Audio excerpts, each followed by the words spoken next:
हमारी संस्कृति, हमारे संस्कार सदा रहें हमारे साथ। सब्सक्राइब करें तिलक। जय माता दी।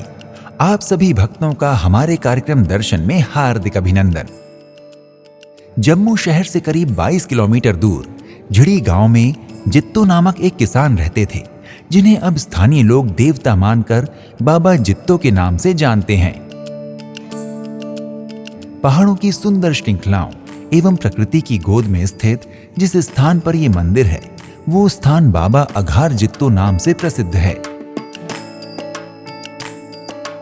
जित्तो बाबा केवल एक साधारण किसान थे, फिर उन्हें इतना महत्व क्यों दिया गया कि उनके नाम पर एक भव्य मंदिर का निर्माण हो गया।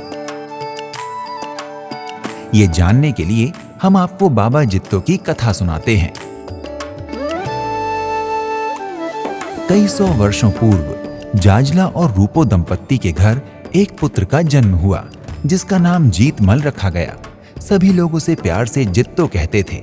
माता पिता की मृत्यु के बाद जित्तो को उनकी मौसी ने पाला।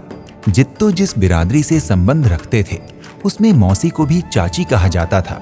जित्तो बचपन से ही भक्ति भाव में लीन रहते थे।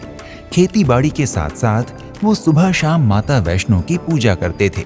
बाबा जित्तो 12 वर्षों तक प्रतिदिन 15 किलोमीटर पर्वत चढ़कर माता वैष्णो देवी के दरबार पहुंचकर स्नान करते थे और फिर माता के दर्शन तथा पूजन किया करते थे।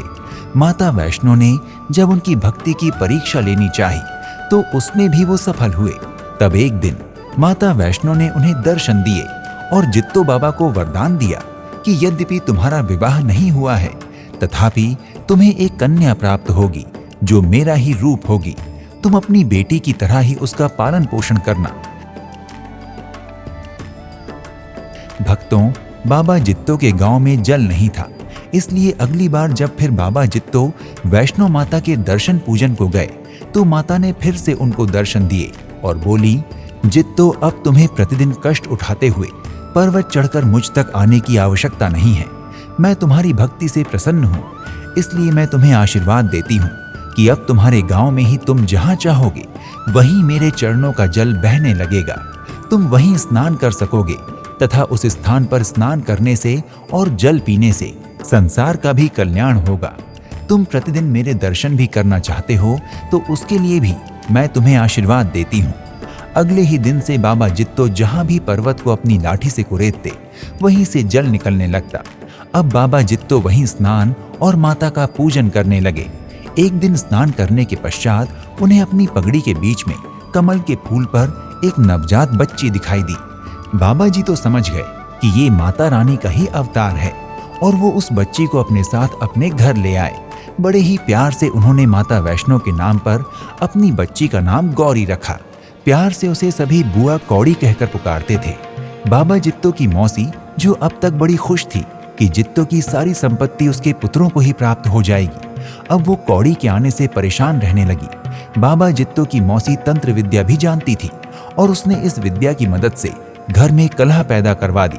जब बाबा जित्तो मौसी के व्यवहार से बहुत दुखी हो गए, तो उन्होंने अपने मकान को ताला लगा दिया तथा सारी संपत्ति अपनी मौसी और उनके पुत्रों को सौंपकर कौड़ी को लेकर जम्मू की ओर चल दिए।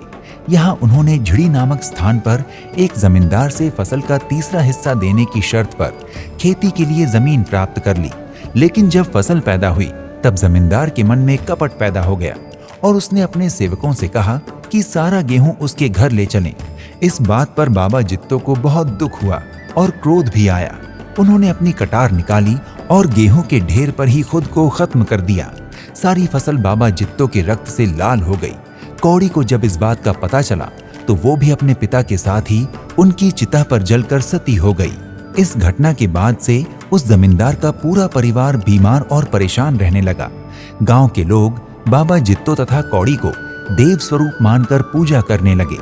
मान्यता है कि बाबा जित्तो तथा कौड़ी के इस पवित्र स्थान पर आकर उनके दर्शन करने से तथा यहाँ के जल का सेवन करने से भक्तों को संतान तथा मनवांछित फलों की प्राप्ति होती है। आज भी गांव वाले अपनी खेतों की उपज का अन्न सबसे पहले बाबा जित्तो को अर्पण करते हैं तथा उसके बाद ही स्वयं ग्रहण करते हैं। हमें आशा है कि हमारा ये कार्यक्रम बाबा जित्तो मंदिर कटरा तक की आपकी यात्रा को आसान बनाने में सहायक होगा। शीघ्र ही एक नए मंदिर की यात्रा पर आपसे फिर भेंट होगी। प्रणाम। जय माता दी। इति शुभम।